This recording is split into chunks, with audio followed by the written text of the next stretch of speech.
Michael, now we're going to go into another segment of your creation, another segment of your brain, another segment of your mind, the mind of Michael McCall, if you would, into another branch of your endeavors.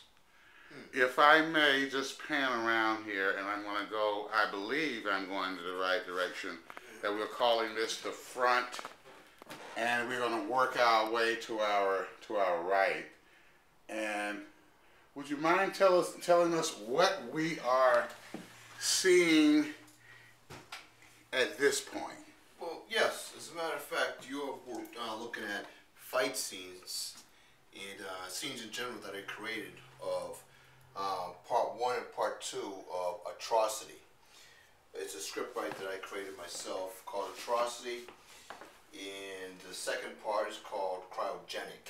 They're both scriptwrites, and they both go hand in hand. Now, and these are actual. This is actual literature that accompanies these. Exactly. These are the scriptwrites, and this is scriptwrite dialogue. I see. I see.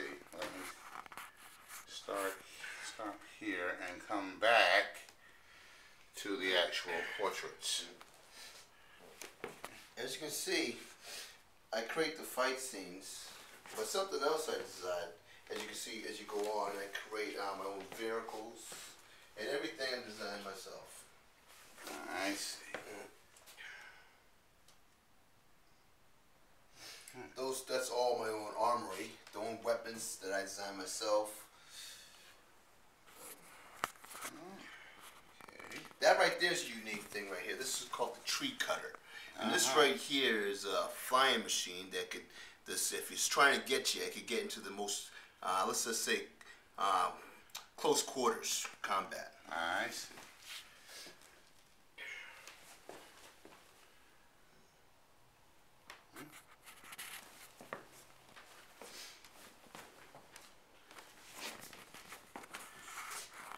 And these would be more characters? Characters of the second part called Cryogenic. I see. So cryogenics, someone's been frozen, and now they've been preserved for a certain time period or era, Exactly. and they then come back to life. Yep, when they wake up, they find the world in a total different place. And what place would that be? Would that's any place that's associated with whatever? Well, in the scriptwrite, it's a place where you or I most likely wouldn't want to be. Wouldn't want to be. No. If you read the scriptwrite, you'd be, you say, you know what? I kind of agree with Mr. McCall. I don't think I want to be there. Okay, so your outlook for the future is a little bleak, is it? Let's just say it's a little unique. Unique. Yes. I see. But Atrocity deals with split DNA testing, quantum mechanics, quantum physics, time distortion. And see, what I do is, ever watch a movie or a TV or a sitcom and go, that's a good show, but it could be a little bit better if. I see. What I do is I watch, say, like 5 powerful movies, and I combine the most strongest parts of those movies into one entity, one movie, one script. So what happens is you end up creating a master scriptwrite. I see. Oh. Now, as I was panning around the room, I couldn't help but to see over here, past where your chair was, I see some carnival films, and is this part of? No. See, carnival films, these are probably most likely for collectors. These are original films, matter of fact, of Charlie Chaplin, Hardy, Alice, Betty Boop, Western, Our Gang. These are some of the most original cartoon little movies that they had back then. As you can see, everything is original film, original put together, Looks like it's in excellent condition. Oh, yeah, of course. And this one right here is, Hi-Fi Sound Tape, you know, Quality Productions, you know. Again, you know, this is original stuff, and but this one right here is a unique one. You know, I'm eager. I wish I could find a machine that could actually run these things. Of course, they no longer make these machines anymore. But who knows? A collector might actually see this right now and go, you know what? Wow, I remember them. Do you have more of these?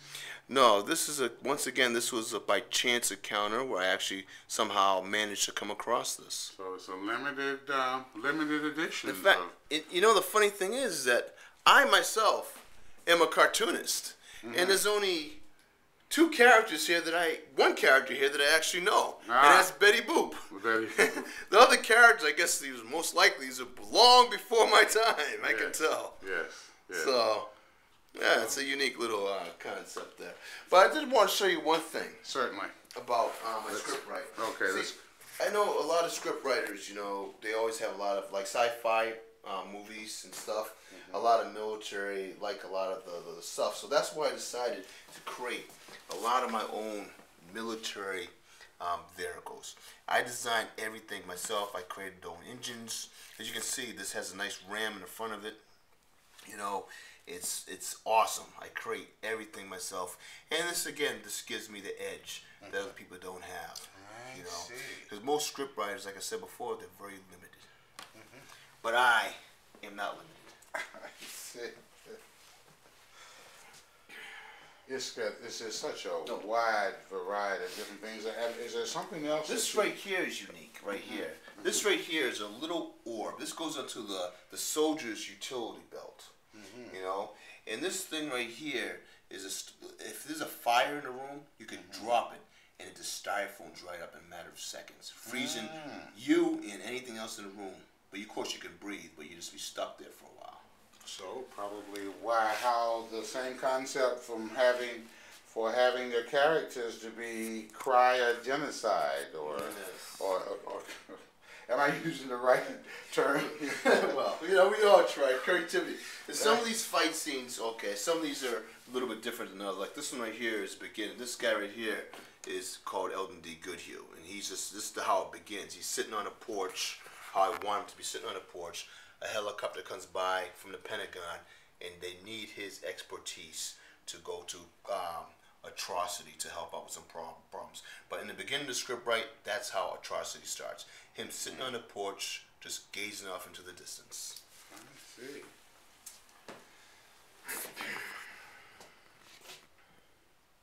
I think we've covered I believe all of segment 3, not unless there's an ending summary.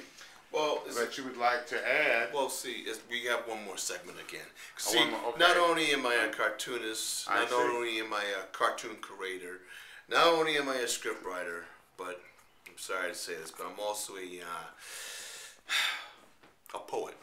And I forgot. Not only do I write poems, but I also create franchises.